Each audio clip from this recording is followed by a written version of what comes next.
لو شفت شكلها لاول مره هتفتكرها لعبه قديمه او معموله على السريع، جرافيك مكعبات، مفيش قصه، مفيش شخصيات مشهوره. بس المفاجاه ان اللعبه دي كسرت الدنيا. يعني لعبه شكلها بسيط بس فيها عمق محدش كان متوقعه. لعبه اسمها ماينكرافت بقت اسطوره حرفيا، وناس كتير بتحبها لحد النهارده. تعال اقول لك بدات ازاي وليه العالم كله اتعلق بيها. سنه 2009 مبرمج سويدي اسمه ماركوس بيرسون، اول معروف بلقب نوتش، كان قاعد في بيته قرر يعمل لعبه مستقله كده بسيطه يبني بيها عالم بالمكعبات. اللعبه ما كانش فيها لا مهمات ولا وحوش مرعبه ولا قصه فيها تشويق، كان كل اللي فيها انك تكسر وتحط بلوكات. في البدايه نزلها على موقع بسيط والناس بدات تلعبها على استحياء، بس بمرور الوقت عدد اللعيبه كتر وكل واحد بدا يبدع بطريقته. نوتش اتفاجئ ان الناس بتطلب منه يضيف حاجات، فبدا يطور اللعبه ويديها تحديثات، وبعدها انشا استوديو صغير اسمه موجانج وكمل التطوير. فجاه ماينكرافت بقت ظاهره ملايين بيلعبوها،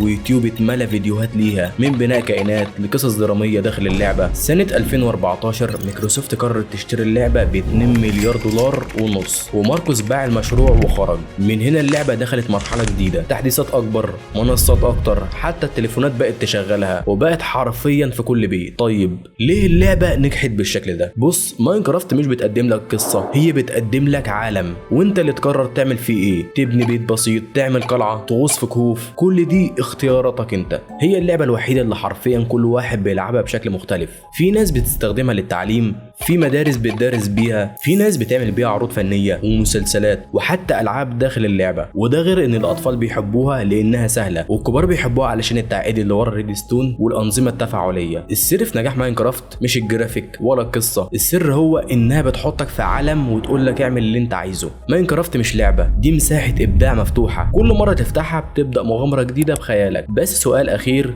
للمبدعين في عالم ماينكرافت، ايه اهم اداه بالنسبه لك؟ انا بحترم الناس اللي بتكمل للاخر. لو كنت انت واحد منهم سيب لي مكعب في الكومنتات، وطبعا ما تنساش تدوس لايك الفيديو وتشترك في القناه وتفعل زر الجرس، واشوفكم في الفيديو الجاي.